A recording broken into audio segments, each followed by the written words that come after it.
Hello. Just out of curiosity, let me see a show of hands for everyone who's ever made a skydive here. There's several of you out there. Well, you guys must be nuts. You have to admit, jumping out of a perfectly good airplane is a pretty crazy thing to do. You know, I really think that it would be downright stupid if it wasn't for one thing. There is nothing more incredible than flying through the sky past the clouds using your arms and legs as wings, unattached to any man-made flying machine. There's nothing like it. Most people think that skydivers like to jump because we love the adrenaline rush, but that's not it at all. I don't like to be scared. It frightens the hell out of me to be scared. We jump because we love to fly. And in free fall, there's no sensation of falling. Relative to other people we're in free fall with, we have complete control and complete maneuverability. It's the closest mankind has come to experiencing really true human flight. There's nothing else like it. I did my first jump back when I was in college. It was a freshman year, living in the dorms, middle of the winter, and we were hanging out, and the idea of skydiving came up. There's about 12 of us who said how skydiving had been a lifelong dream of ours. We'd wanted to do it ever since the first time we saw a picture of a parachute or a film of somebody in free fall. And we promised that as soon as the winter was over, we'd schedule a day and we'd all go make our first jump together. Well, in the middle of the winter, when it was impossible to do that, it was really easy to talk big.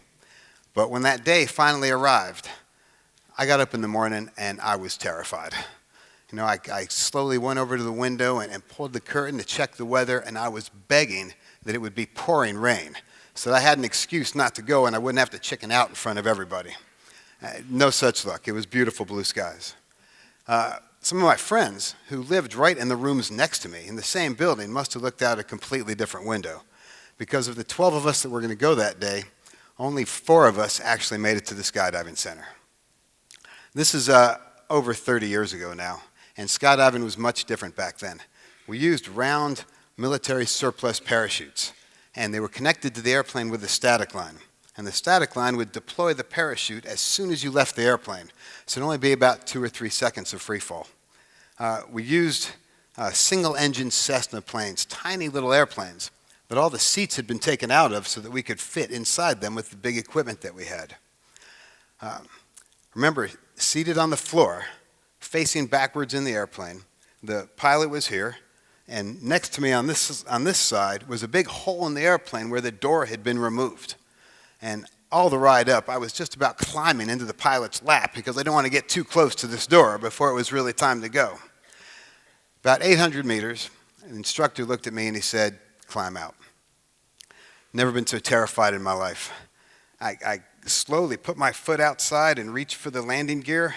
And I reached outside and I grabbed the wing strut and I pulled myself out, so I'm now standing under the wing in the wind, balancing on the tire and holding onto the strut for dear life. And I looked back in at the instructor and he said, "Go." Right then I knew this was it. This was the moment of decision time. All the dreaming about skydiving and talking about skydiving came down to this second. It wasn't too late. I could still change my mind and climb back inside. And I was seriously thinking about doing that. But if I ever wanted to fly, like I had always dreamed of, I was going to need to jump off this plane. Well, I was still standing there holding on, thinking about it as we flew way past where I was supposed to leave the airplane. And I thought, I made it this far, I got to go. And I just jumped off and arched as hard as I could, and I watched the plane fly away from me. That moment of decision time is the essence of what is meant by the phrase, taking a leap of faith. I had researched all I could and found out everything there was to know about skydiving. But there was still so much that I didn't know and that I couldn't know. At that moment, I had to have a little faith and just trust that my equipment and myself and the world that I was going to leap into would work out as they should. I think most of the time when we're really trying to achieve a big goal, it's much that way. We don't often strive to achieve something that we've done before 100 times. We try to do things we've never done before, or possibly that no one has ever done before. I don't see how it's possible to know everything you need to know about something you've never done before. To some degree or another, when you're really trying to stretch yourself and reach for a big goal like that, you're probably going to have to take some kind of leap of faith. Well, can I get a glass of water, too? From that moment on, I was jumping out of airplanes every chance I could. And soon I discovered four-way formation skydiving. And four-way is the most competitive athletic event that there is in the sport of skydiving. The French team were the world champions, and these guys were incredible. To watch them fly was like watching nobody else. They were so fast. They were so precise. They were so in sync with each other all the time. Thank you. And I watched them, and I thought, that's it. That's how I want to fly. That's the way it's done right there. And the more I thought about it, I thought, I think I can learn to fly like them. I think I can learn to do that. And then it occurred to me, if I can learn to do that, I could be a world champion too. And I had never won anything. I'd never even tried to win anything. But the idea of becoming a world champion at this sport that I had so fallen in love with just grabbed me like nothing had ever grabbed me before. But how could I possibly compete against the French team?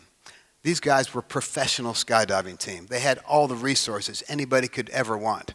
They each had 2 sets of parachute equipment. They had professional packers who packed the parachutes for them, so they never had to stop to do that. They had an airplane of their own at their disposal whenever they needed it. We each had 1 set of parachute equipment. We had to pack for ourselves in between every jump. And then we got on the airplanes with the rest of the skydivers whenever there was space available. They were going to make about 1,000 practice jumps in a year. We'd make maybe 150. The obstacles just seemed to be too many. And based on the numbers alone, it would be impossible to compete against the pros. But I've never been that strict of a numbers person, so I asked myself another question. Is it possible for me to succeed? Not, is it guaranteed if I do the work, I'll win? Not even is it likely, but could the circumstances exist that make it even remotely possible that I could compete against the pros? Well, these guys weren't gods. They weren't superhuman beings. They're just people, and like everybody else, they could be beat. And that raises a second question. Did I want it badly enough to do what it was going to take to make it happen? And that's the real question. A lot of people have the potential to succeed. Far fewer are willing to make the commitment, make the sacrifices, to take whatever risks there are, and to do the hard work that's going to be necessary. So the next question was, what's it going to take? Well, for starters, I was going to have to quit my job, leave my home, and move somewhere south that we could find a skydiving center with good weather that was open all year round. Secondly, I was going to have to sell everything I owned and beg, borrow, and steal to come up with the rest of the money that this was going to take. And third, and probably most difficult, I had to find 4 other guys who were as nuts as I was, who wanted the same goal and were willing to make the same commitment. Well, it just didn't seem like it was going to add up. So I thought it through, and I thought, this is what I want more than I've ever wanted anything. I'm going to have to try. So I quit my job, packed up my van with the clothes that I had left after selling everything, and moved south looking for a team. Luckily enough, I actually found people who were as nuts as I was, who wanted to make the same commitment and go after the same goal. We moved to a skydiving center in Arizona. We lived in our vans. We ate out of coolers. And we went skydiving all day, every day. 10 months and 750 jumps later, we made it to the National Skydiving Championships. And we went head to head with the pro teams. It was great. We were right on their level, skydiving as good as I had seen the French do. And now that I was able to fly like this, it was as fabulous as I always wanted it to be. But when it was all said and done, we lost the meet. Well, at this point, I figured that my quest for the World Championship was over. I was out of time. I was out of money. If I wanted to have dinner that night, I was going to have to find a job. And then suddenly I started getting contacted from skydiving teams all around the world. They had seen what our rookie team had done, how far we had progressed in such a short period of time. No team had ever done this before. And they thought, well, if we could do it, then they could probably do it too. And they started hiring me to show them how. Before I knew it, my whole schedule was filled with coaching teams, and I was getting paid to do this. Then I got a phone call from the largest skydiving center in California, one of the largest in the world. They offered me a job. They wanted to start a team of their own, sponsor it themselves, and they wanted to hire me to be the player coach and captain of that team. They were going to pay me to do four-way. They were going to pay me to do what I had just sold everything but my soul to come up with the money to do. Well, no job like this had ever existed, so I had never even thought about looking for one. The job came looking for me, and it was my pursuit of victory that created this opportunity for me. It was the pursuit of victory, not the victory itself. I had still never won anything. Well, this was the opportunity of a lifetime, and I wasn't going to let it slip by for a second.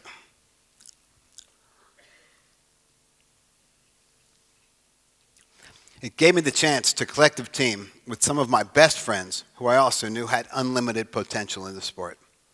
We started training immediately, and we had a learning curve that was steeper than any team I'd been on so far. Every day, we had the chance to really challenge ourselves to be the best athletes, the best sportsmen, the best flyers, the best teammates, and really the best people that we could be. I know it's the most overused cliche in the world, but I was truly living my dream. Then I was waking up one day, and usually I would just leap out of bed. I couldn't wait to go to work. And this day was different. This day I could hardly get out of bed. And I felt like I was so heavy, like there was someone pushing me down into bed.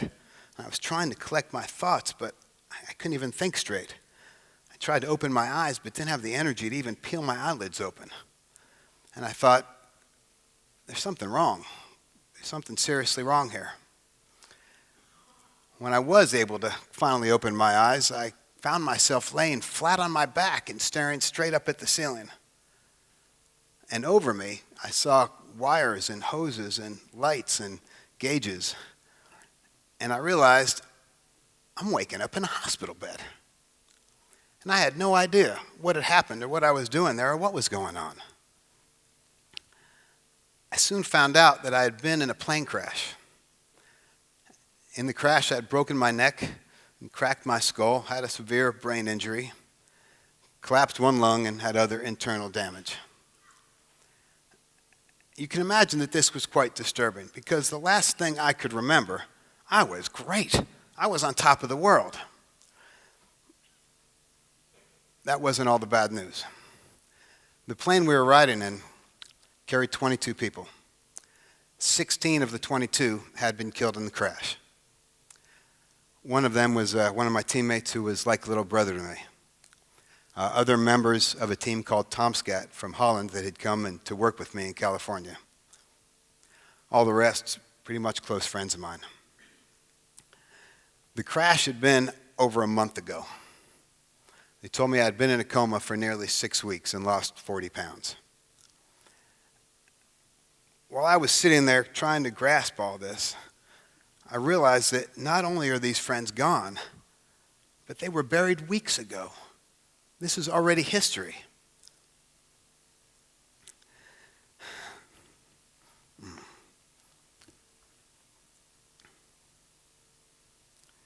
The doctor came in, and he told me I was lucky to be alive, which was fairly clear. He said that it looked like I'd be able to recover and go back to a normal life. But it would be a new normal. It would be a normal that included daily medication and that excluded any rigorous athletic activity, sports, and that I would certainly never skydive again. It was like I was waking up in a completely different world than the one I remembered, like there was a parallel universe, and I was a completely different person here. The world I remembered, I was strong, I was confident.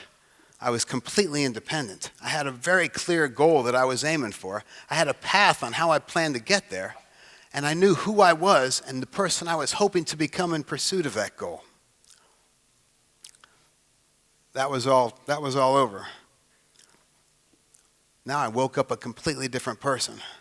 I was weak, I was fragile, I was insecure, I wasn't thinking straight. I was completely dependent on everybody else for everything. I didn't recognize myself. I didn't recognize myself when I was looking from the inside out, and I certainly didn't know who that was I was looking at in a mirror. And I had no idea what my future could possibly hold. But I did remember one thing. I remembered what it felt like to truly, truly be living my dream. And after having had the chance to experience life like that, I did not want to settle for anything less. If I couldn't skydive anymore, I'd have to find a new dream. But whether I could continue this pursuit for the World Championships, even under these circumstances, came down to the same two questions. Was it possible for me to succeed? Well, despite the doctor's grim prognosis, I saw no reason that I couldn't skydive again. My spinal cord, fortunately, was intact. My internal organs were working well enough that I would get by. Did I want it badly enough to do what it was going to take to make it happen? I'd never been in a situation like this before, so I really didn't know what it was going to take. But I knew that if I could get past this time, I'd be ready to handle any challenge that came up. Having said yes to both those questions, I had to try. I had to. We recovered, we rebuilt our team, we made it to the national championships that same year, and we got the bronze medal.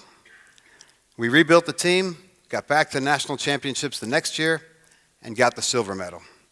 Rebuilt the team again, got back to nationals, and finally won the gold medal, and went on to win the world championships the next 5 times in a row. Having finally...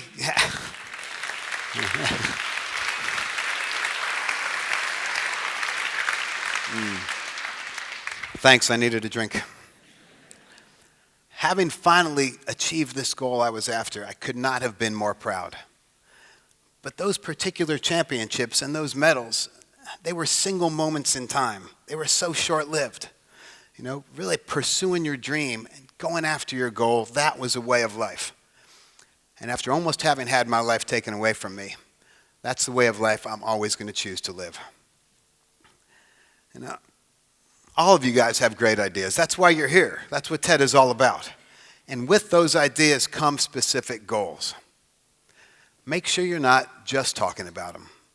Go after those goals. Pursue those dreams. Follow your passion. I know these are cliches you're sick of hearing, but they're not only cliches. They're very real if you want to make them real. Ask yourself those 2 questions. Is it possible for you to succeed? And if so, do you want it badly enough to do what it's going to take or not? If you answer yes to both those questions, then you owe it to yourself to try. It won't matter. It won't matter if you actually win or not. Make it to decision time. Have the chance to take that leap of faith. Even if you don't accomplish exactly what you're after, the pursuit of that goal itself, just by doing that, you'll enrich your life more than you had possibly anticipated. And I strongly encourage you to do so. Thank you.